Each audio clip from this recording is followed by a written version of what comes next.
Emergencies take on many different forms. From chemical leaks to cats stuck in a tree, a firefighter has always been someone you can count on in times of need. But heroes are not born, they are made. That's the reason Ascension Parish Office of Homeland Security and Emergency Preparedness has teamed up with local fire departments to hold urban search and rescue training seminars. It started what's called UASI grants, Urban Area Security Initiative monies, and Baton Rouge for a number of years has been considered a UASI city. And so money comes in, and then there's a work group between emergency managers that gets together, and they write justifications and decide where that money should be spent, whether it be on building infrastructure, communications improvements, and one of those identified was in the local area. We'd been trying to start urban search and rescue resources. So that was considered a justification, so money was awarded to that. And here in Ascension Parish, we have a local work group made up of emergency management, local fire chiefs, and police departments have representatives as well. And we've tasked what we wanted to do with our urban search and rescue part of that money down here, and that is to train more people and equip those people that are trained to be able to respond here locally before other resources that may need to be called in would arrive on scene. Urban search and rescue can be two aspects of it. It could be trench collapse or it could be building collapse. And right now with the events happening in Chile, with the events happening in Haiti, urban search and rescue is getting a lot of attention, but it has got a lot of attention since 9/11. So these are critical things, and it's fairly expensive training, but it's training that the fire department's really requested and I think really needs. So it's a good thing. Our team is actually forming a component of the regional team. So this is done on a regional concept, not just in Ascension. So we're taking the lead on forming parish teams, ensuring that we're creating a cache of equipment and ensuring that the people get the proper training to form a component of the urban search and rescue task force out of the capital area. Louisiana as a state, and even some of the local areas obviously within Louisiana, have been deficient in having resources to handle building collapses, trench rescues, that kind of stuff. So as of late, it's become more in the light about how important it is to have that. And so the state is making efforts by creating some task forces within the state of Louisiana to handle this.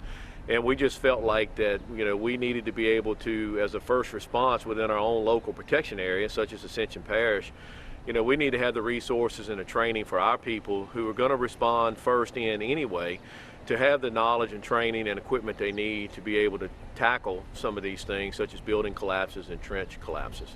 What we have identified in the past is we have had instances in Ascension Parish that have fallen under an urban search and rescue type rescue scenario.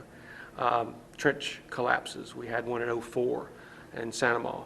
About 108 personnel from the parish responded, and out of that there was a few of us that were trained in actual trench rescue. So we've identified through instances like that there's a need in the parish. Gonzales Fire Department has had people, Prairieville have had people trained, but we're working with OEP through a UASI grant, and we've created a work group that we have identified the need to have trained and equipped people so that if these instances occur again, we can respond to them in a timely manner and get help to our people in the parish.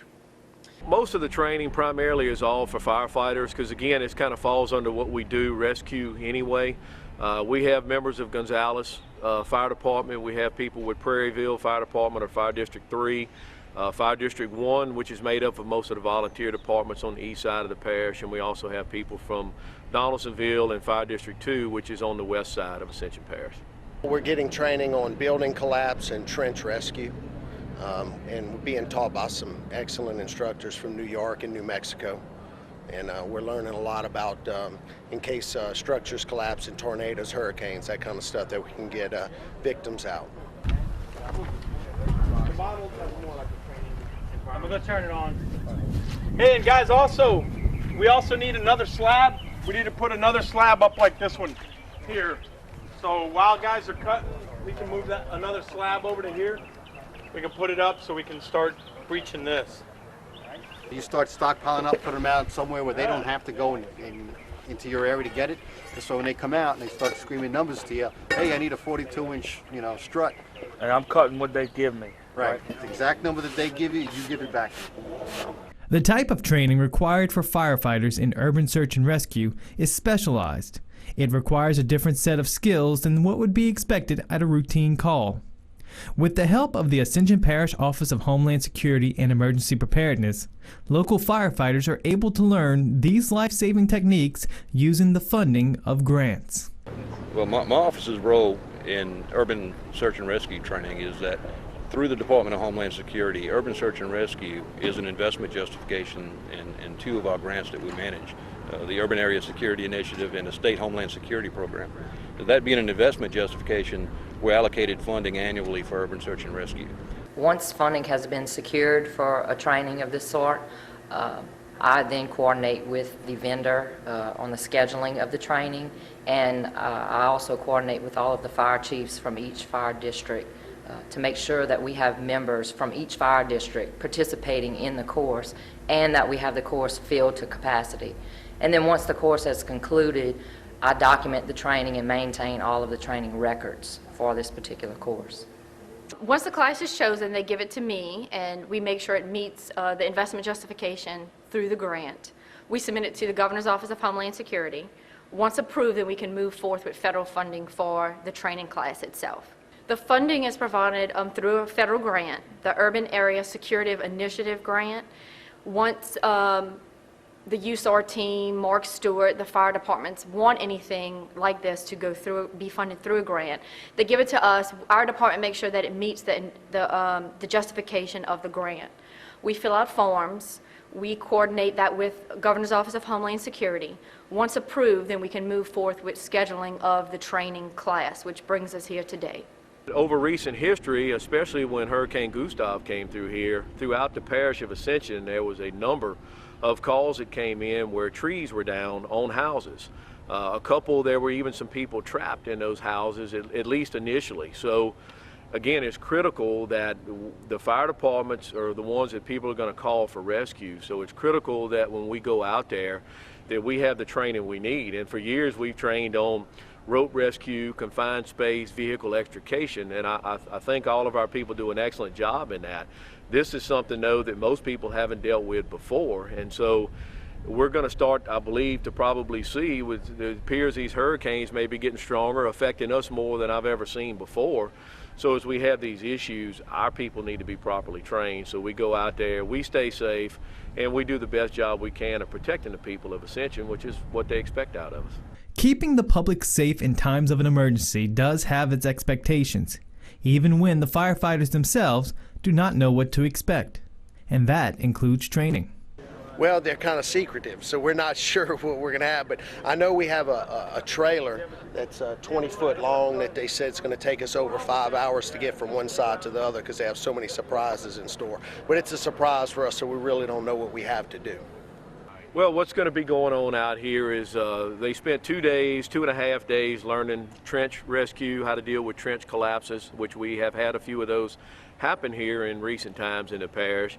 And more of what they're working on today and the next couple of days is going to be building collapse, how to deal with collapsed structures, how to shore to make it safe for rescuers to get in there, how to build a survivable area for people, victims that may be in there, until they can be brought out properly.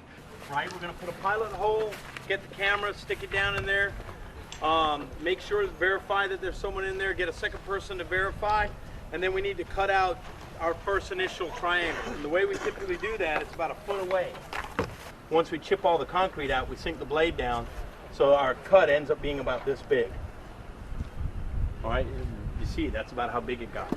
So here was their initial cut. This was their initial size, and that's how big it ends up. One thing they ran into, guys, look right here. Well, you really can't. What happens, there was another string of rebar coming across like this. This whole cut right here ran along rebar. It just sucks. Sometimes you just get stuck with the rebar.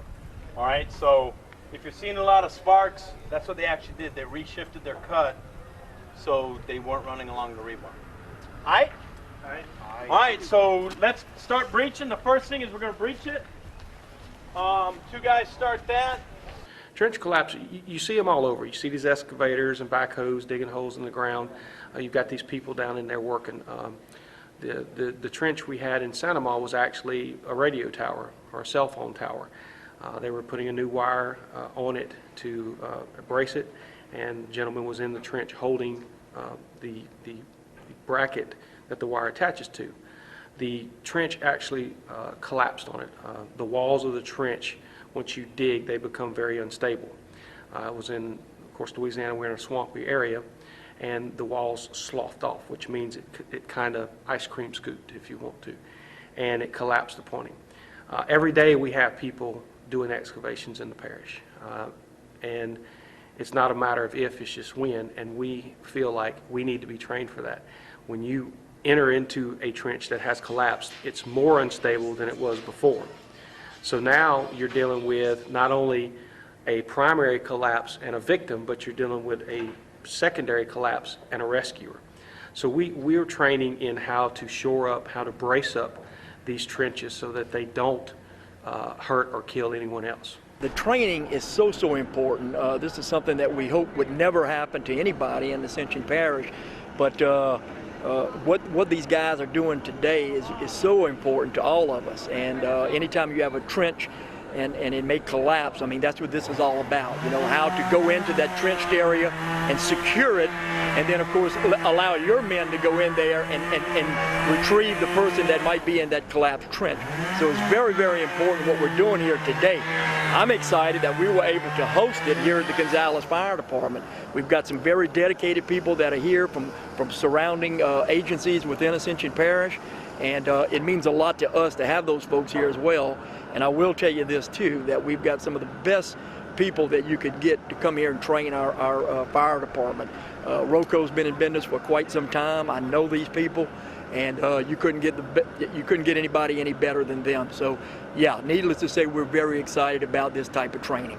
Some of the techniques that are used, yesterday we breached an 8-inch thick piece of concrete in less than 2 minutes, just using a sledgehammer and a simple tool that we have on every fire truck called a Halligan. And it was pretty amazing to put a hole in that concrete that quick.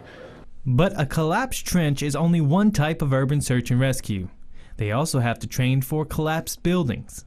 Well, if you take a firefighter on a house fire, if they come to a house fire and there's a search and rescue needed, okay, we initiate on every house fire, whether we think people are in there or not. You never know.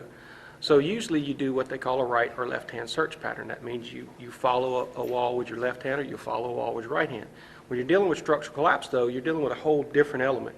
You're dealing with a structure that has become extremely unstable now, okay? And you need to take in time of day, things of that nature.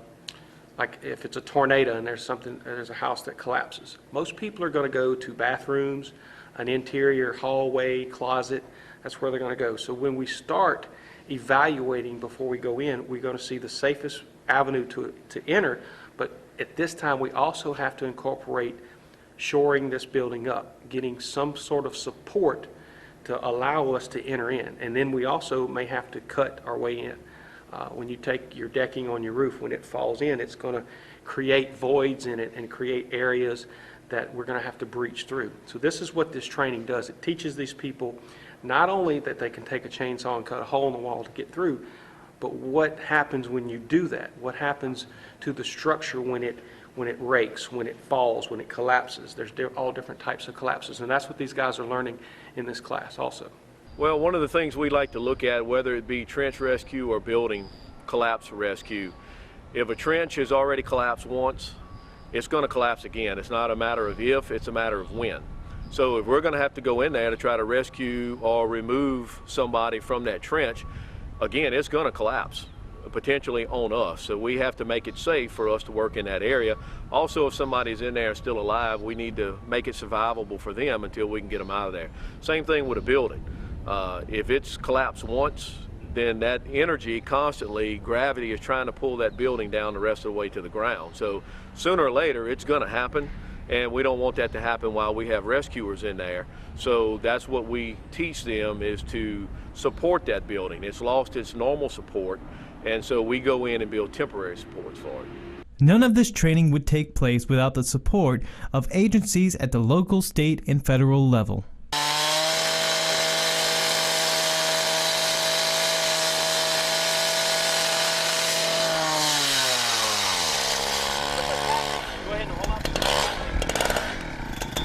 you're going like this. So if we get too wide, we won't be able to spall it out. So we got to stay. She's exercising. Stay in that one right there. Try and stay in The mailbox is over there. Well, support is always important, and sometimes within, either the fire service or other emergency response agencies, sometimes there gets to be a little territory fights and stuff, but all in all, I believe everybody in Ascension Parish, especially the fire departments, work well together. We have a good working relationship with law enforcement here. But when you start going on these type of calls where you're dealing with buildings that have collapsed or trench that have collapsed, again, most of these, it's not a 20, 30 minute, even an hour long ordeal. You're potentially going to be there for hours, depending on the scope and how much has actually happened. So it's critical that all of these responders have a good working relationship, because there's a good chance you're not working with the guy you normally work with day in and day out. You're working with somebody from a different department. So it's critical that everybody know how to get along, everybody know how to work together. And the key is that the person you're working beside, even though they may not be from your department, they have the same level, at least, if not more training than what you have. So it builds confidence, and you can be comfortable going in there working with these people. Yeah, I have. Oh, that's neat. Right there. You know what I mean? Right there. Like I said, having that guy run it. You're right.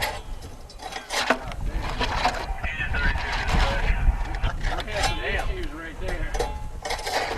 Yeah, that definitely needs to be recut right Who there. cut that one? That one needs to be recut. So right now, just damn medical stuff.